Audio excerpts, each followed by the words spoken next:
আসসালামু আলাইকুম। কেমন আছেন সবাই? আলহামদুলিল্লাহ আমরা ভালো আছি।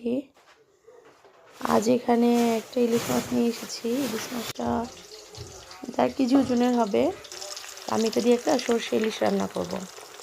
আর মাছটা কেটে একটু ফ্রাই করে নিচ্ছি, কারণ এটা ফ্রোজেন তো আমার কাছে কেন যেন ভালো লাগে না। সেজন্য আমি একটু ভাজা করে নিই, তাহলে আর কি কোনো আর গন্ধ টন্ধ কিছু থাকে না। যদিও নেই, খুবই ফ্রেশ ছিল মাছটা। তো এখানে আমি ইলিশ মাছটা ভাজা করে সর্ষে ইলিশ রান্না করছি।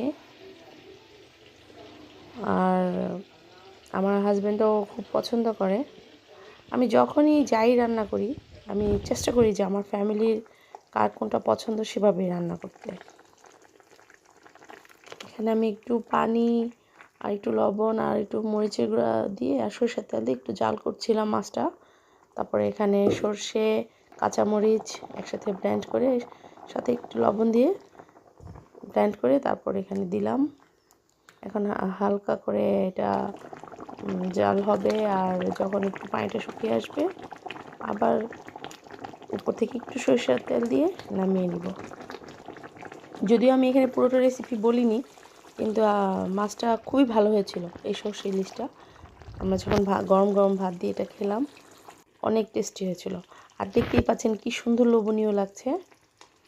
আমরা সবাই অনেক এনজয় করেছিলাম খাবারটা। আশা করি আপনাদের কাছেও খুব ভালো লাগবে।